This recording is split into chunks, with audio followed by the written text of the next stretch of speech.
such divisive and isolating times, we need spaces of healing and sanctuary. In a true sanctuary, every voice finds its harmony, every story its listeners.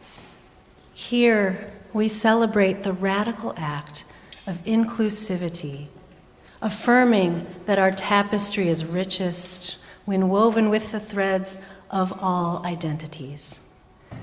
Let this gathering be a testament to our unwavering commitment to embrace each soul with open arms. Welcome to worship. The words for our chalice lighting today are by Pat Uribe-Leachy, Different Yet United. We come from many places, along different paths, bringing different truths. We come with different histories and different realities, and yet we come together as one people, with faith that we can use our differences to heal ourselves and each other, and to bring wholeness to a fractured world. We come seeking to find community, to find acceptance of who we are. In this place, may we find others who are much like us and others who are much different. May our lit chalice remind us that we are a people taught by different stories, with many voices, but always one people, working for a world where love creates justice and justice gives birth to peace.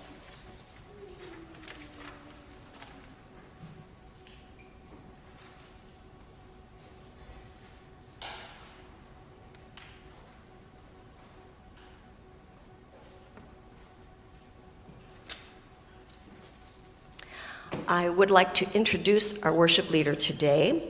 This is the Dr. Emma K. Farrell, and she is a seminarian at Meadville Lombard Theological School.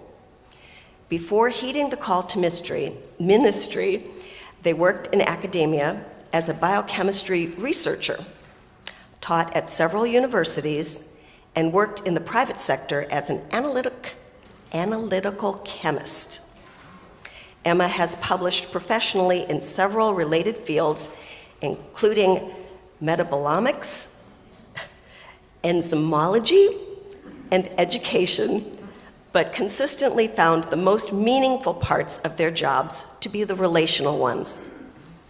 Emma has practiced building community in 6 major metropolitan areas where they've lived, and now devotes their life to building beloved community and dismantling the legacy burdens of white supremacy culture to make room for nurturance, mutuality, and alterity. In their personal life, Emma identifies as a queer, neurodivergent, solo polyamorist whose theological leanings are religious, naturalist, and Buddhist. Emma has 2 young children, enjoys blues dancing, and consumes books. Hello, my name is Lois Phillips, and my pronouns are she and her. Our church shares a covenant that we make with one another, a promise that helps to remind us of why we gather and how we want to be with one another. Please rise in body or spirit and join me in saying our covenant together.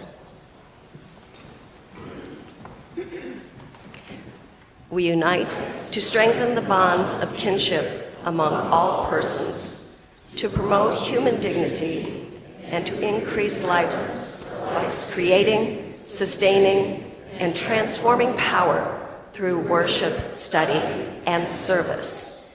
Please remain standing to sing our opening hymn. We're going to sit at the welcome table. This hymn is a traditional American gospel and African American folk song, likely written by an enslaved person. The song has multiple meanings, but expresses a desire for true inclusion. It also serves as an anthem for the civil rights movement as one of the freedom songs.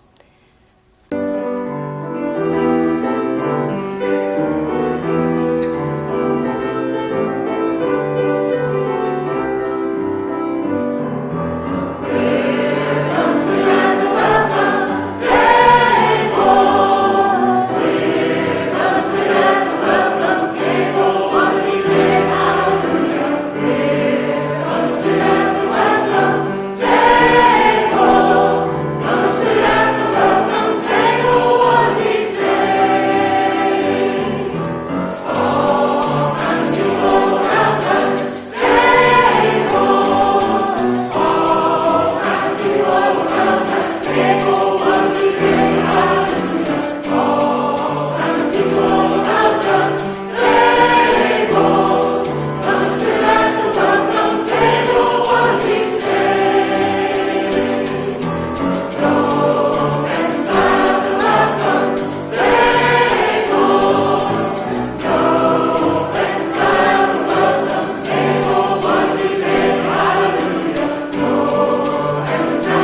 My name is Reverend Karen, and I am here to introduce the Wonder Box. If you haven't been to our service, every week, more than every year, and every year probably too, we introduce a Wonder Box for us to wonder about what we might have put in here this week. Who thinks what might we have put in to the Wonder Box this week?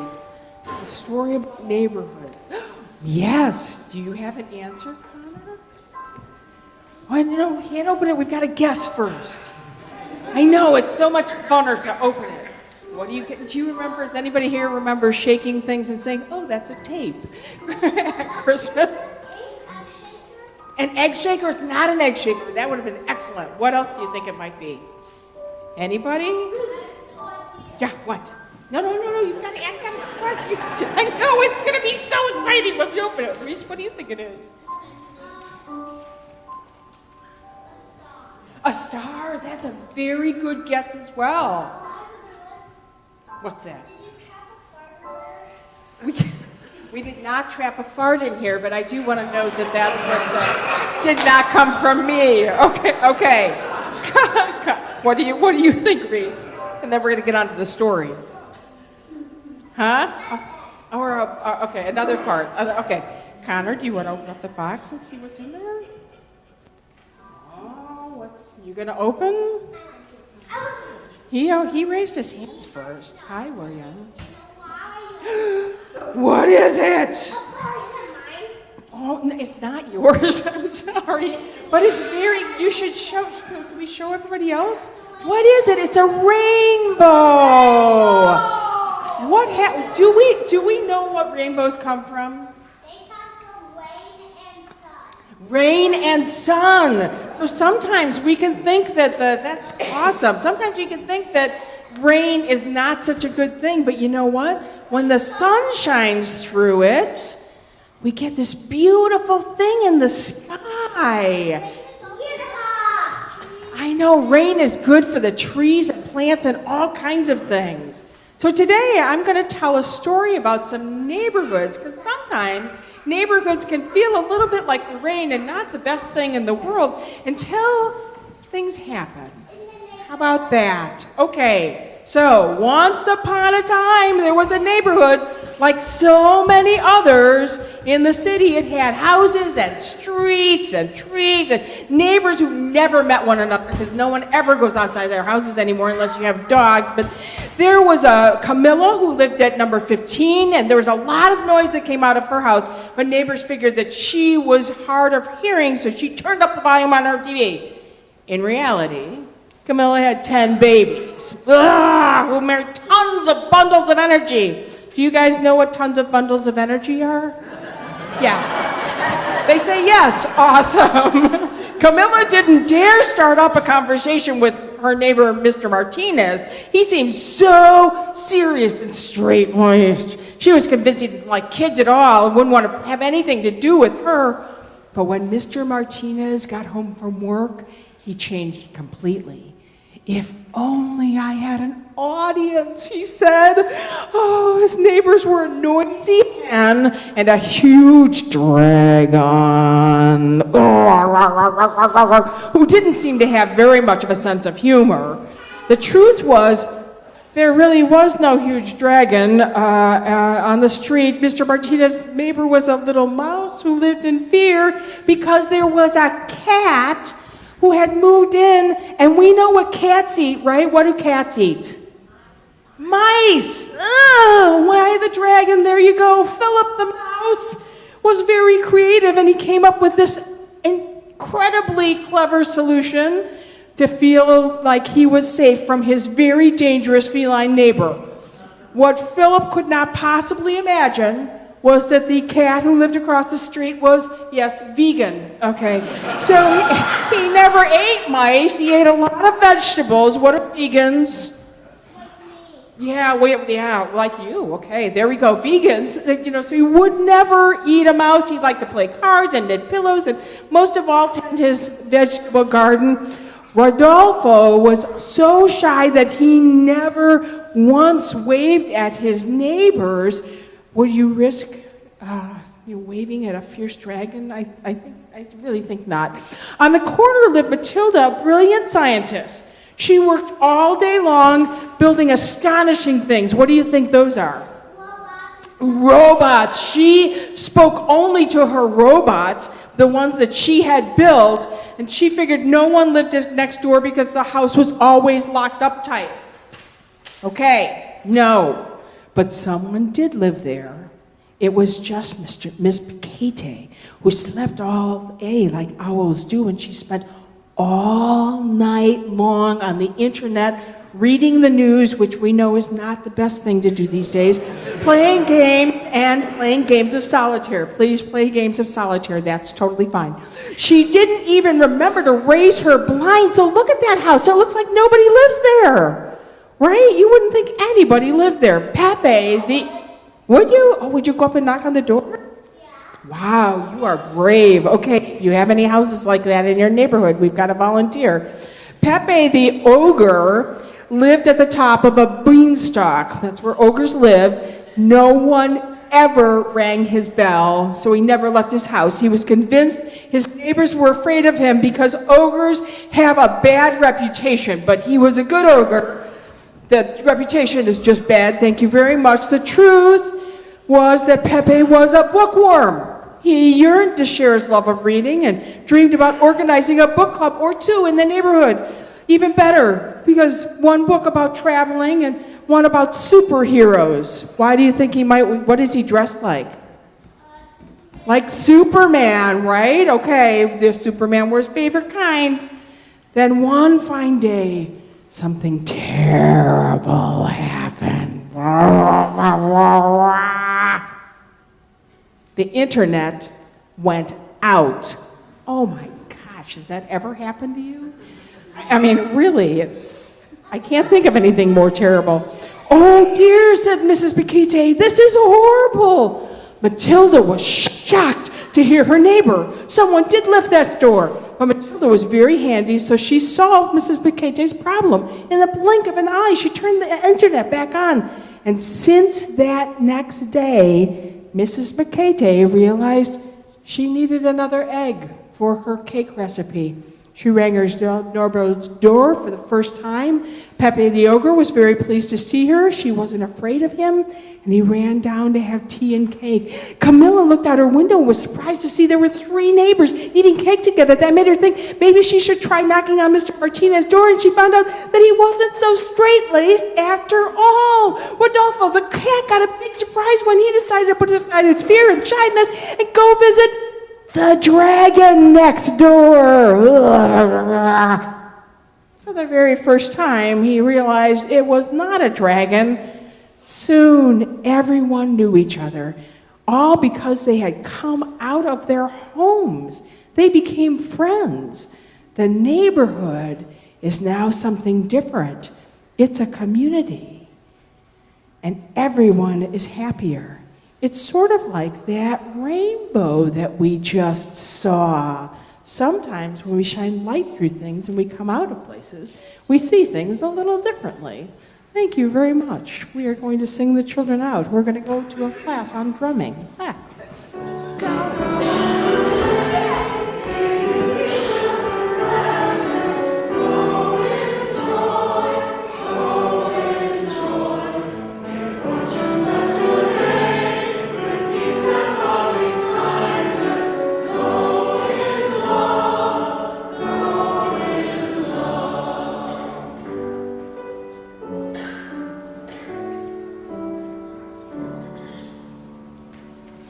Giving is the anchor that holds us through a stormy night. It reminds us who we are at our best self. With your gift, Countryside Church can be its best. Your gift helps us fulfill our mission to create belonging, inspire curiosity, and heal our world. Your gift will be gratefully received now.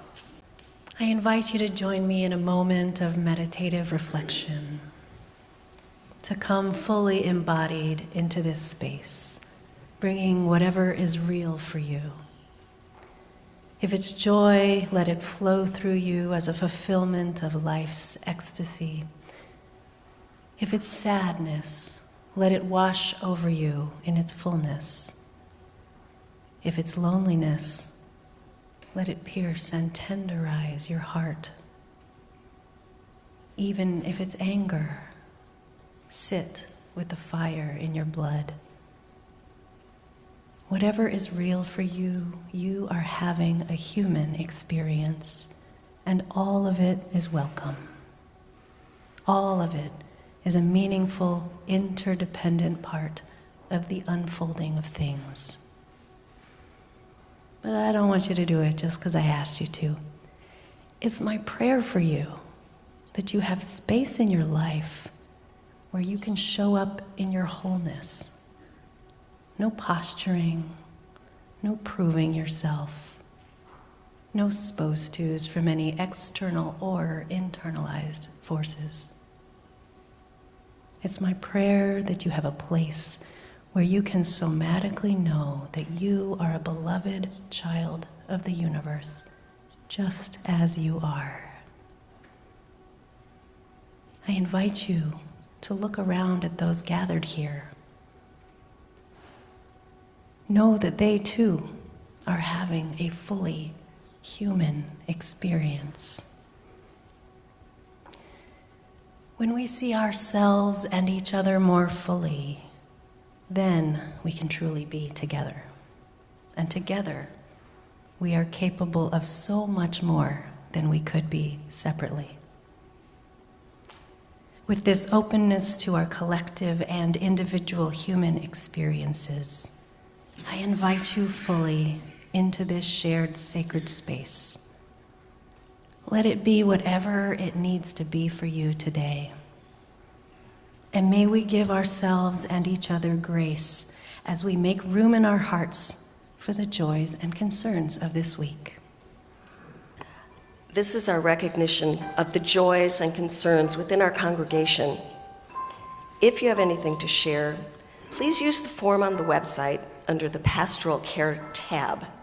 You can also find it in the weekly e-news, or call Reverend Pam or anyone on the lay ministry team to simply leave a message with the office. Today, we offer our love and our sympathy to Dan Yokas, whose sister recently passed away. You're in our hearts, Dan. For all those intentions which remain in the secret sanctuary of our hearts, know that you are held and loved. Please remain seated as we sing Spirit of Life.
Our reading today is To This House We Come by Lawrence E. McGinty.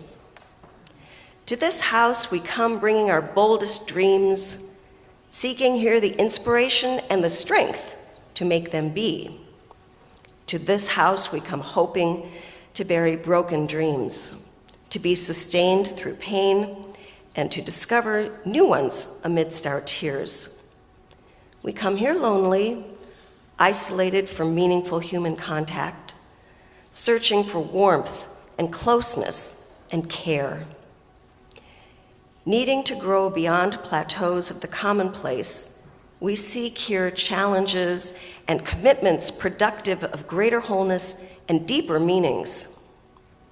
We come intense and constructed, hoping for encouragement to shed our pretenses and to be ourselves. Filled with despair and self-doubt, we seek affirmations, prodding us to say yes to ourselves and to life. Somehow, always putting happiness ahead of ourselves, we enter this place trusting that what happens here will enable us to make and to accept a little bit of it now, today. Strange place, this house. Here we cry, sing, laugh, hurt, dance, touch, survive, celebrate, grow, search, doubt, hope, rejoice, pray, trust, care, learn, think, wonder, be, become. Yes, this morning to this house we come.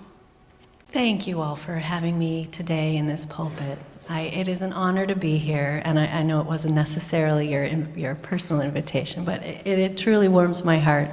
In meeting with Rev Pam, she had such beautiful things to say about you all. Truly, she loves you well, and I'm sure you're not surprised to hear that.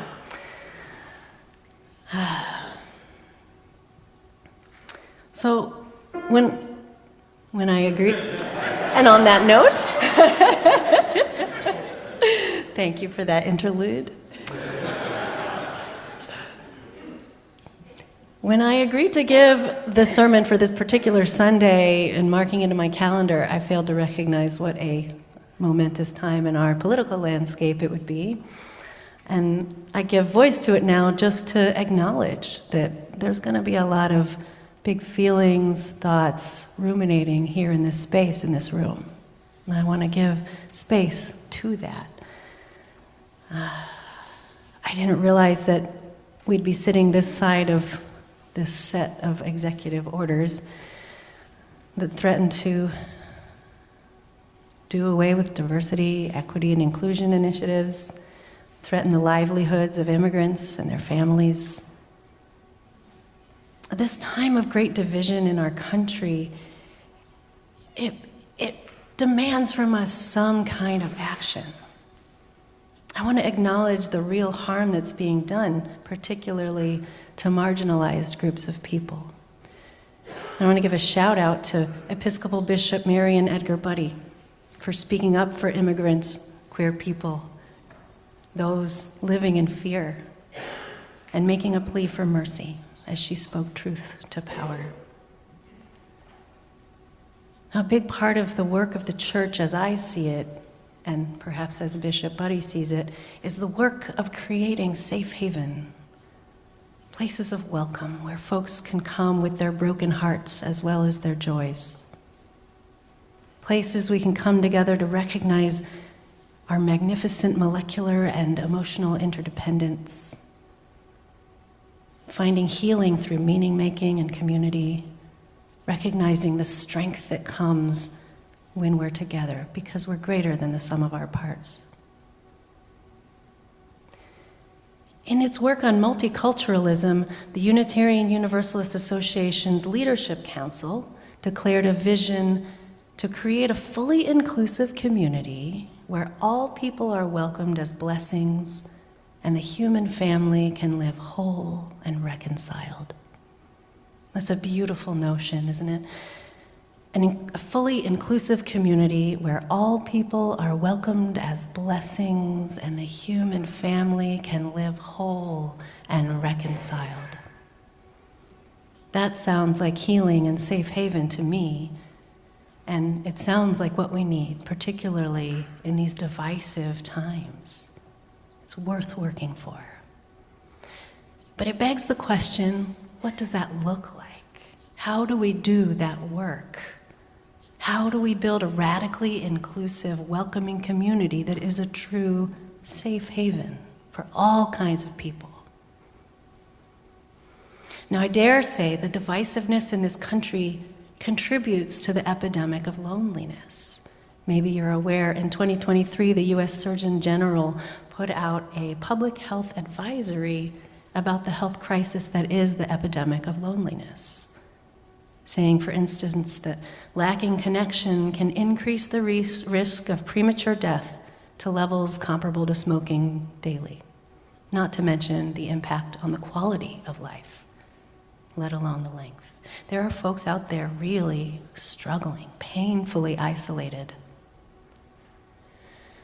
Restorative, beloved community is aspirational towards confronting this epidemic and healing the divisiveness. And the Surgeon General's suggestions for approaching the epidemic of loneliness include things like strengthening social infrastructure, cultivating a culture of connection. And those sound great, but how do we do that work? What does that look like for us? How do we build robust, authentic connections with other people every day, expressing and witnessing each other in ways that does honor to our lived experiences, our stories, to create connection and healing? Well, for me, I think it starts with welcoming the other, but not just the other out there, the other within as well. And I get this wisdom from Reverend Dr. Martin Luther King Jr. He spoke about the transforming power of the encounter with the other within. He said inner transformation is essential to social transformation. I'm sure you would agree. So when I think about encountering the other within, I think it's about noticing what you feel when you experience someone making a choice that you wouldn't necessarily make for yourself, or doing something that you wouldn't necessarily do. And there can be discomfort there. And sometimes that discomfort is because we're putting other people into our own contexts, perhaps even with a sense of judgment. And it can happen automatically, without even intending it. Ask me how I know. But if we can recognize that's what's happening within ourselves, we can do what my beloved teacher Tara Brach talks about as the U-turn, to see what's going on in our own hearts. That opens the possibility to get curious about the person in front of us. I want to give you an example from my own life. I grew up in a really quiet, reserved, Midwest British home. My parents immigrated from England. And we were very reserved. Even our fashion was reserved. There was a lot of beige. We would encounter groups of boisterous folk expressing themselves loudly, and it was very foreign to me at first. And if I'm honest, sometimes it was off-putting. It took intentionality, but eventually I came to recognize the beauty in that unfamiliar way of being. To understand that while I was taught and shown to be more reserved, these other ways of being, living out loud, not just resonated with some folks, but was an affirmation of life.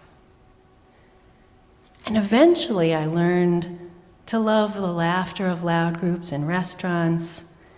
And in some of the congregational settings, we have lots of opportunity to get boisterous. At my home congregation, we have an all-congregation retreat and a women's retreat and game nights, and I assume there's lots of opportunities at CCUU to get together and express yourself and be alive together.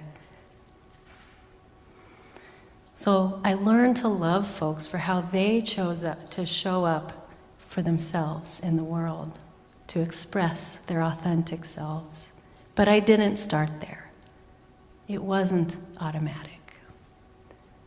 See, love had to be at the center of that self-examination, perspective-taking, and narrative rewriting, so that I could make space for the possibility of seeing folks in their own contexts, which makes space for the possibility of relationship. My beloved teacher, Adrienne Marie Brown, says that we need to move at the speed of trust. I love this mantra that she has. And this means whenever attempting any effort with other people, we prioritize building trust and mutual respect for each other above any other goal. That's what we do first. We prioritize building trust and respect for each other first. To me, that sounds like putting love at the center. And as our UU values explicitly state, love must be at the center. So Dr. King would often speak about putting love at the center when he spoke of agape love. How many of you are familiar with this term, agape? Quite a few. Beautiful. Well, even if you know all about it, I think it's worth giving a little space here. Agape love is considered the highest form of love. It's an unconditional love, characterized by empathy, patience, and a deep and abiding desire for the good of the person in front of you. It's a love that doesn't want anything from another, but wants the best for another, without necessarily knowing what the best is for them. It's a de-othering, and it's a drawing of the circle of love wider and wider still. But I think it's even more than that. I think agape love, it includes a deep understanding that what impacts you impacts me, and what impacts me impacts you. And that can even be an embodied knowing when we consider our mirror neurons, for instance. So it was important for me to examine my learned internalized biases about how to show up in the world with reservation and lots of beige. Because if I watched my own thoughts, I saw that I was making snap judgments about folks by placing them in my own context, my own stories. So I was not in good relationship. I was othering them. And when I made room in my mind and my heart for other ways of being, I was stepping out of judgment and into curiosity, knowing that I could learn from other folks' ways of being. But getting curious about other folks' ways of being, it isn't just edification and self-enrichment. It's downright harm reduction. It's avoiding the painful pitfall of saddling other people with our own biases. It's an expansive practice that puts love back in the center and makes space for the possibility of genuine connection. So what do we do?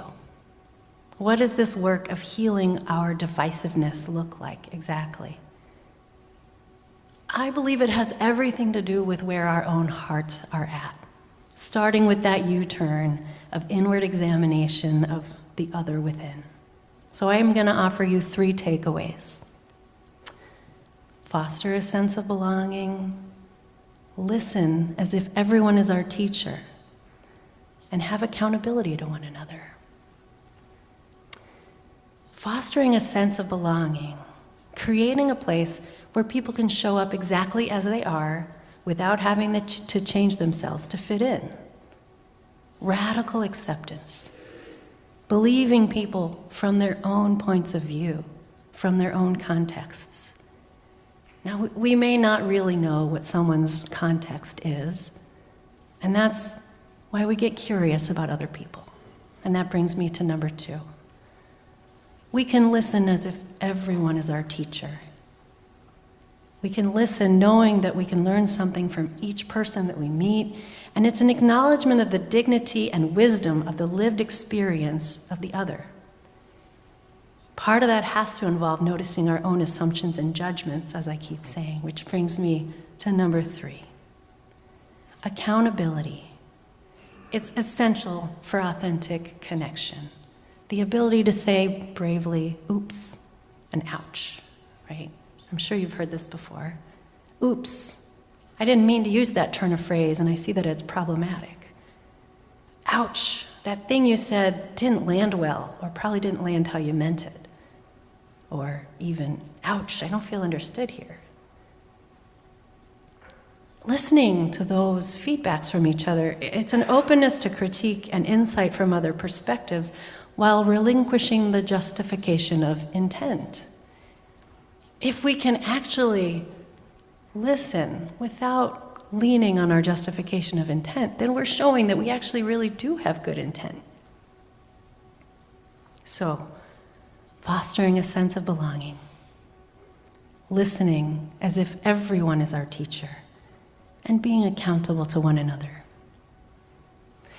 If we wish to fulfill that vision and create a fully inclusive community where all people are welcomed as blessings and the human family lives whole and reconciled, we do the work of getting our own hearts right, to make room for each other's stories, noticing when judgments arise and exchanging them for genuine, humble curiosity, and putting love right at the center, wanting whatever is most life-affirming for each of us, knowing that that will look different for different people.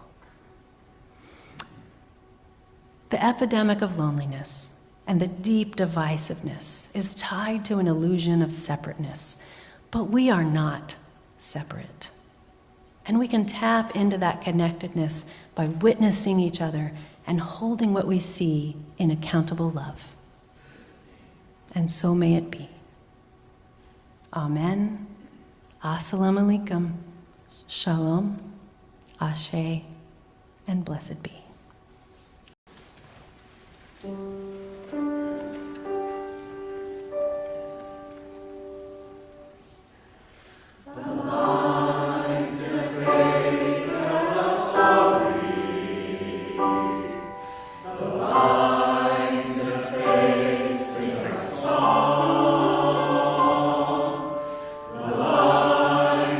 Keepsake of moments gone by.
Okay, well, we will be extinguishing our chalice, and the words on the screen, you may join me. We extinguish this flame, but not the light of its truth, the warmth of this community, nor the fire of our commitment. These we carry in our hearts and share with all the world.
This morning is at an end, and our work has just begun. The work of holding one another and this community in love, the work of trusting that we are on the right path, the work of believing that what connects us is stronger than what separates us, the work of engaging in that which makes us whole, the work of deeper understanding and commitment, the work of letting go of that which does not serve us, the work of radical inclusion, the work of collective liberation, the work of this beloved community, a beloved community of which we are all a part, a place where we are welcomed, respected, valued, cherished, a place where we belong. Go in peace. Amen, and blessed be.